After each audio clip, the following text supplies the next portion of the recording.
Hey everybody, it's Melissa from Eighth House Wisdom, and I was inspired to get on here and record a video because I'm reflecting on the fact that today is Samhain Eve, or as other people would know it, All Hallows Eve or Halloween. We're rolling up on that day tomorrow, and it's a really powerful time energetically, psychically. It is the time when the veil thins, um, and one of the best times if you are a psychic, a medium, an intuitive, a card reader, anybody who does divination work. It's one of the best times to do a reading and to get more accurate results because the veil, as they say, between the two worlds, the world of those of us in corporeal form or flesh and those in spirit, come closer together on All Hallows Eve. It's just a wonderful time with the energy surrounding this to check in with your friendly psychic and or your friendly reader if you have a burning question that you just haven't gotten an answer for, or if you're looking for some life direction, or if there is a loved one who you've lost who you really think um, might be able to come through for making that kind of connection and providing a level of closure that some of us don't get when our loved ones pass away. Um, all of those things are favored on Samhain. And Samhain is a Gaelic word. It is not spelled in a way that would allow you to even think that that's how it's said. Um, you know, the wonders of language. That's how I like to put it. Um, but anyhow, as it relates to Halloween or All Hallows Eve, it is also a great time for you to engage in ritual. Just a week prior, on the 24th, which happened to be my birthday, we experienced a full moon in Taurus. The moon is now waxing and heading towards going dark, which will represent the completion of the lunar cycle and the new moon in Scorpio. And that is totally going to present options for renewal. And just like the imagery that represents the sign of Scorpio or the eighth house, you have the eagle, which soars high in the sky. You have the phoenix, which is reborn from its fiery ashes. And you have the scorpion, um, that is more of that ground dweller and underground dweller. There, there's the ability to kind of progress through the cycles of life, um, birth, sex, death, rebirth.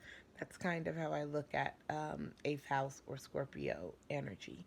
Um, it's no wonder All Hallows Eve or Samhain falls during the time that the sun is in the eighth house. Um, Scorpio represents in the eighth house represent the cycle of life, and this cycle can be applied metaphorically or realistically to so many occurrences that we have happen in our lives. So I think it's really important for us to take some time to do a small ritual.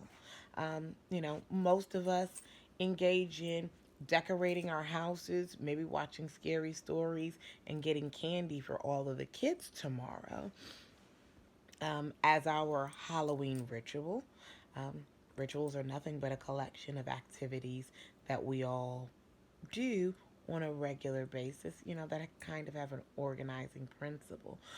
But with energy as strong as this, um, it's really a wonderful opportunity to engage in a ritual that allows you to think about integration, allows you to pull forth that which is unseen, and bring it into light. Um, to spend some quiet time getting to know your shadow self, um, and to ask some of those questions to see what the next steps in development are. As a tarot reader, when I pull the death card for people, they are, that's the card everyone freaks out about, the death card and the devil card. Funny enough, they both have implications and or relationships to the eighth house and the sign of Scorpio. But where people see death as a finite experience, those of us who are walking a path to enlightenment recognize that death is just the beginning. It is the ending of something and the beginning of something new. The same way that the devil card in tarot just kind of represents temptation, but it also can represent an indulging in the more lustful, sensual, physical pleasures in our lives. Um, and it is really important to remember that sex is the highest expression of creativity that a human being can perform. You know, we do have sex for enjoyment, but ultimately, in the end, sex is the only process, some form, I digress, not the only form, but you know, there's in vitro and all kinds of things like that. But sex is truly the only physical to physical body kind of form of creation and of bringing in new life that humans can and other mammals um, can engage in. So if we can take the time to shift our thoughts and our ideas to the idea to thinking about what what is it that's lurking inside of me that I struggle with, that I try to keep hidden, that I don't want people to know about, that maybe I could sit with on this day to get more clarity on. What are the temptations, um, the purely physical urgings and experiences that occur or that I'm compelled by in my own life that I should attend to so that I could see how they're enriching me or whether or not they're detracting from my current goals and ideas, um, and reaching, the level that I want to, um, love wise, work wise, personal development wise. Um, I just think it is really a poignant opportunity for each and every one of us to go within and, through that process, um, gain more knowledge of self and working with the current solar cycle of Scorpio and the current lunar cycle progressing towards the new moon in Scorpio.